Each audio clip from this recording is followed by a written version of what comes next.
Ինչ են ասում այդ փոփոխությունները։ Մասնավորապես շեմը կուսակցությունների անցողի շեմը իջել է 4%։ Դաշինքների շեմը բարձրացել է 7%-ից 8% եւ 10%։ Ինչով է այս տարբերակումը, մինչև 3 կուսակցություն դրանք 8% շեմի ներքո են, մինչև 3 կուսակցությունից բաղկացած դաշինքները 8% շեմի ներքո են ընկնում, 3 եւ ավել կուսակցությունից բաղկացած դաշինքները 10% շեմը պիտի հաղթահարեն անցողի շեմը։ Եվ մյուս փոփոխությունը կուսակցությունների պարագայում գրավի չափը 10 միլիոնից իջեցվել է 7.5 միլիոնի, նախկինում 10 միլիոն էր, իջեցվել է 7.5 միլիոնի։ Դաշինքների պարագայում սահմանվել է 15 միլիոն։ Սա այն ժամանակ արվել է այն միտումով, որպեսզի օրենսդրությունը նպաստի քաղաքական ուժերի խոշորացմանը, այսինքն գաղափարակից քաղաքական ուժերը ավելի հակված լինեն, այսինքն օրենսդրությունը նպաստի դրան, որպեսզի ավելի հակված լինեն միավորվելու եւ խոշոր կուսակցությունները խոշորանան։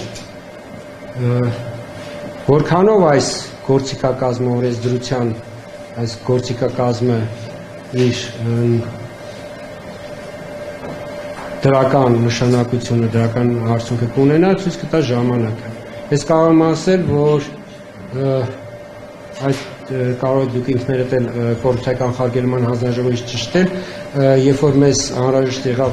կուսակցությունների Հայաստանում գրանցված կուսակցությունների կոնտակտային, այսինքն տվյալներ, էլեկտրոնային փոստ, որպեսզի հնարավորություն ունենանք իրենց նամակներ հղելու, մեզ 126 կուսակցության, ասենք, տվյալ է տրամադրվել։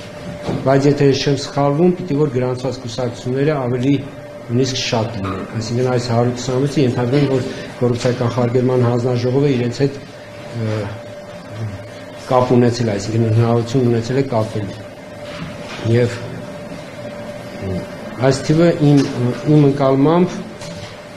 2.5 միլիոն ընտրող ունեցող Հայաստանի պարագայում այս թիվը կարծում եմ բավականին մեծ է։ Եվ եթե օրենսդրությունը նպաստի, որպեսզի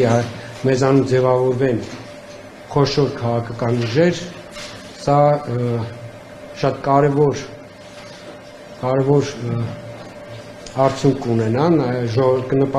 առավել կնպաստի ժողովրդավարության զարգացմանը, արդյունքում ինքը նաև կնպաստի ընտրությունների որակի շարունակական բարձրացմանը։